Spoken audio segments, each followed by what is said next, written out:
নমস্কার বন্ধুরা, welcome to my channel. আজ যাকে নিয়ে এসেছি তাকে নিয়ে কি আর বলি বলুন তো। আমি বড্ড সাদামাটা।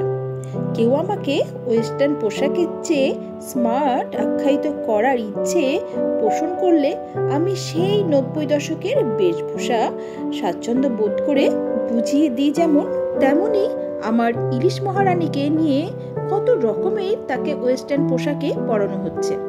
কিন্তু আমি সেই পুরাতনকে আঁকড়ে তাকে সাজাতে খুব ভালোবাসি। আমি আর আমার ইলিশ মহারানী ঠিক আমরা আমাদেরই মতন। তোমরা তখন বুঝেই গেছো আমি একটা পুরোনো দিনের রেসিপি করব। চাল কুমড়োর পাতা দিয়ে ইলিশ ভাপা। এখানে দেখো কিছু চাল কুমড়োর পাতা রেখেছি, মাছের সঙ্গে পরিমাণ মতো নুন, পরিমাণ মতো হলুদ আর সর্ষে বাটা দিলাম। এখানে দেখো পোস্ত রেখেছি, তার সঙ্গে নারকেল কোড়া আর কাঁচা লঙ্কা, এটা বেটে নিতে হবে। পোস্ত নারকেল বাটাটা দিয়ে দিলাম, তার সঙ্গে পরিমাণ মতো সর্ষের তেল দিয়ে সমস্ত উপকরণ একসঙ্গে মেখে নেব। এখানে দেখো একটা টিফিন বক্স নিয়েছি, কয়েকটা চাল কুমড়োর পাতা রেখেছি।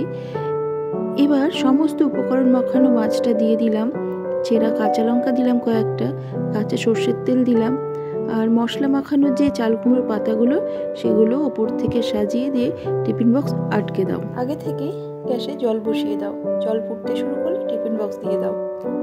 4 থেকে 5 মিনিট পর গ্যাস বন্ধ করে দিতে হবে। টিফিন বক্স ঠান্ডা হতে দাও, কিছুক্ষণ দমে থাকলেই এটা একেবারে রেডি হয়ে যাবে।